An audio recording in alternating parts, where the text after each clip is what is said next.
5 شوال المکرم 36 ہجری جنگ صفین کے لیے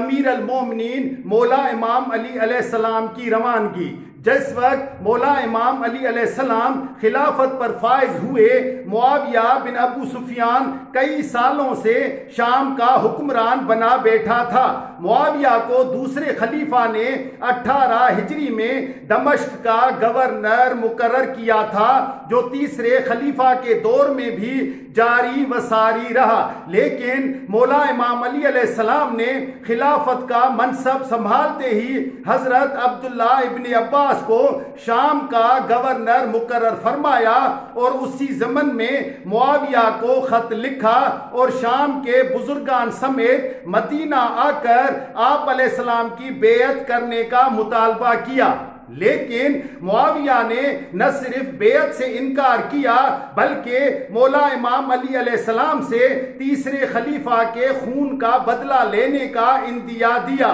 مولا امام علی علیہ السلام نے معاویہ کو یوں مرقوم فرمایا تھا کہ لوگوں نے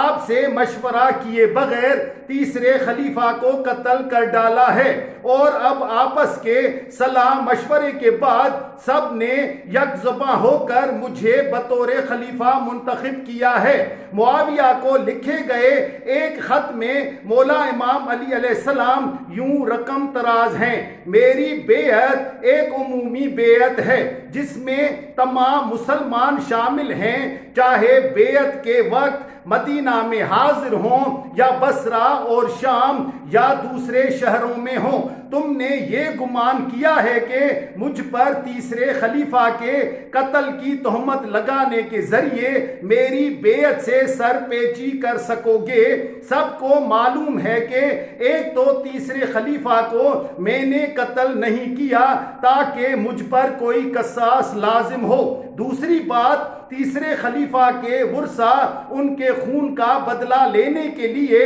تم سے زیادہ سزاوار ہیں، اور تم خود ان افراد میں سے ہو جو تیسرے خلیفہ کی مخالفت کیا کرتے تھے، اور جس وقت انہوں نے تم سے مدد کی درخواست کی تو تم نے ان کی مدد نہیں کی، یہاں تک کہ انہیں قتل کر دیا گیا۔ اس پر معاویہ نے کوئی جواب نہیں دیا۔ جنگ جمل کے بعد مولا امام علی علیہ السلام کوفہ میں مستقر ہوئے اور معاویہ کو اپنی اطاعت پر قانع کرنے کی ہر ممکن کوشش کی، لیکن جب مولا امام علی علیہ السلام کو یہ یقین ہو گیا کہ معاویہ آپ علیہ السلام کی بیعت اور اطاعت کرنے کا ارادہ نہیں رکھتا اور کوفہ کے سرکردگان نے بھی شام کے ساتھ جنگ میں آپ کا ساتھ دینے کا اندیہ دیا، تو آپ علیہ السلام نے ایک خطبے کے ذریعے لوگوں کو جہاد کی دعوت دی۔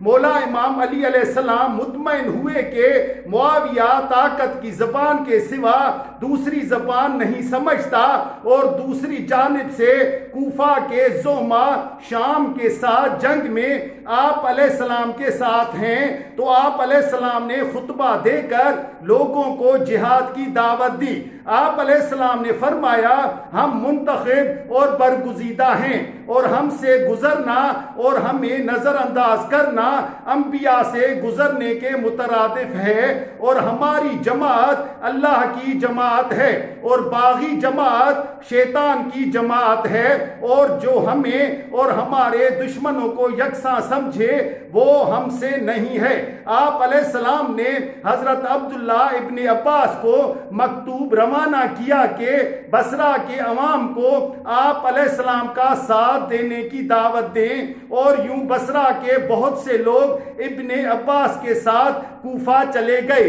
نیز آپ علیہ السلام نے اصفہان کے والی مخنف بن سلیم کو بھی خط لکھا اور ہدایت کی کہ اپنی سپاہ کے ساتھ آپ علیہ السلام سے ملیں۔ آخر کار جمعرات کے دن 5 شوال المکرم 36 ہجری میں امیر المومنین مولا امام علی علیہ السلام نے معاویہ کے کے دفاع کے لیے صفین میں جانے کا ارادہ کیا